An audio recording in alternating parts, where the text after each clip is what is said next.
बेटियों पे जो हमला है, उपवास तुम्हारा जुमला है।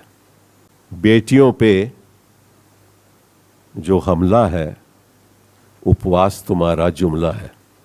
बेटियों पे जो हमला है, उपवास तुम्हारा जुमला है।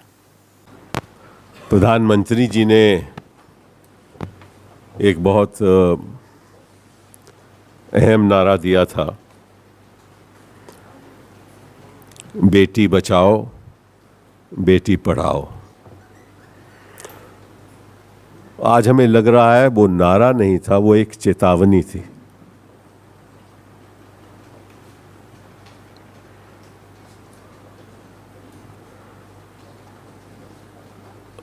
प्रधानमंत्री जी तब उपवास पे नहीं गए जब उनके आंखों के सामने नीरव मोदी भाग गए, तब तो उपवास में नहीं गए। जब हमारे बेचारे किसान आत्महत्या कर रहे थे, तब भी उपवास पे नहीं गए। हमारे जो स्टूडेंट्स थे,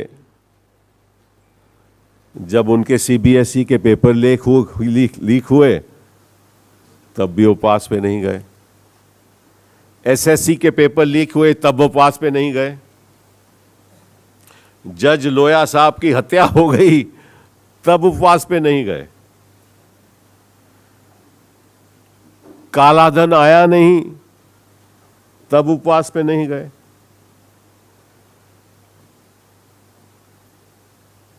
राफेल का घोटाला हुआ, तब उपवास पे नहीं गए। पेट्रोल के दाम 73 रुपए तक पहुंच गए, तब भी उपवास पे नहीं गए। अविश्वास प्रस्ताव पेश हुआ, उसकी बहस नहीं हुई, तब भी उपवास पे नहीं गए। और जब 4 जजेस ने आकर खुलेआम कहा कि लोकतंत्र खतरे में है, तब भी उपवास पे नहीं गए। तो प्रधानमंत्री जी, बेटियों पे जो हमला है, उपवास तुम्हारा जुमला है। मत ऐसी राजनीति करो। ये वक्त मौन का नहीं है, ये वक्त बोलने का है। ये वक्त उपवास का नहीं है। आज हम प्रधानमंत्री जी की वाकई में मन की बात सुनना चाहते हैं। उनकी सोच क्या है? या तो आकर कहें वो कि मैं उपवास इसलिए कर रहा हूं क्योंकि मेरे ही एक प्रदेश में एक ऐसा हादसा हुआ है कि वहां लगता है कि सरकार पुलिस कर्मियों से जुड़ी हुई है, मिली जुड़ी है, और अपने ही लोगों को बचा रही है।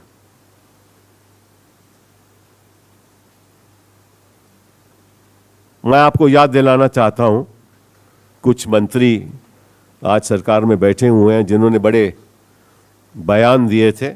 एक बयान 23 दिसंबर 2012 का सुषमा जी का था, मैं पढ़ देता हूं।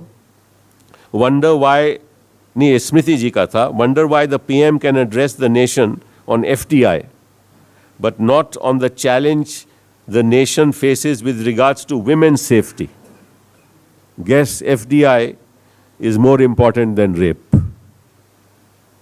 तो मैं पूछना चाहता हूं इस सरकार से, what is more important? Your उपवास with reference to you not allowing parliament to run, or the kind of things that have happened in Uttar Pradesh, in Unnao and Kathua? Sushma ji, 20th April 2013, nothing short of death sentence in cases of rape of children and cases involving brutality and barbarity will help. Nothing short of death sentence.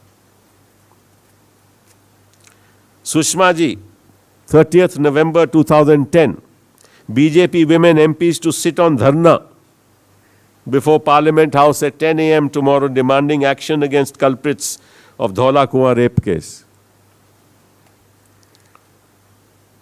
वो कहां गया धरना? वो कहां गया विरोध? वो कहां गए प्रदर्शन? और प्रधानमंत्री मौन। सबसे बड़ी दुख की बात यह है, और मैं आज प्रधानमंत्री जी को याद दिलाना चाहता हूं कि उन्होंने नवंबर 1, 2013 में कहा कि Delhi is the rape capital of India. और मुझे शर्म से कहना पड़ता है कि India is the rape capital of the world. ये शर्म की बात है, और ये भी शर्म की बात है कि प्रधानमंत्री जी मौन है।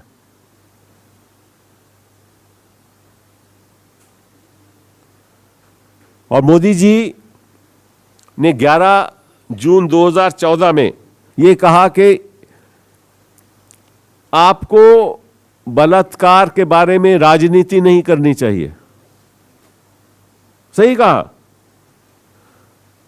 लेकिन ये राजनीति क्यों कर रहे थे चुनाव से पहले? रोज के रोज तो राजनीति करते थे। इनके शासन में ये सब काम होने लगे तो ये कहते हैं कि अब राजनीति। हम लोग कौन राजनीति कर रहा है? हम तो कहते हैं कि जिस आदमी ने, और देखिए ये बड़ी शर्म की बात है कि एक नाबालिग का बलात्कार हुआ, कैसे हुआ ये सब जानते हैं। उस शख्स को आज तक अरेस्ट नहीं किया गया। आज अरेस्ट हो रहे हैं तो मर्डर के चार्ज में। तब उसको अरेस्ट क्यों नहीं किया? क्योंकि मोदी जी वो क्या आपकी पार्टी का विधायक है? इसलिए यही बात हमें मुख्यमंत्री जी से पूछनी पड़ेगी उत्तर प्रदेश के, कि इतने महीनों तक आपने अरेस्ट क्यों नहीं किया? हिंदुस्तान में जहां भी आरोप लगे, आप बाकी आम आदमी को तो तुरंत गिरफ्तार कर देते हो, करते नहीं हो। मैं आपको कई उदाहरण दे सकता हूं। आरोप भी लग जाए तो तुरंत गिरफ्तार हो जाता है जिसके ऊपर आरोप लगे।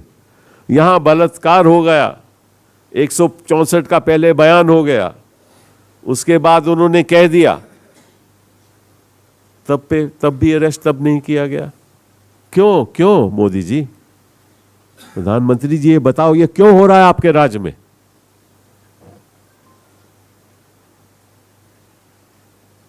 और वहां के डीजीपी साहब आरोपी को माननीय कहते हैं। कितना सम्मान देते हैं आरोपी को, इतना सम्मान। और कहें कि भैया वो तो एफआईआर में नाम है, अब देखी जाएगी अरेस्ट होगा या नहीं। पहली बार तो 164 के बयान में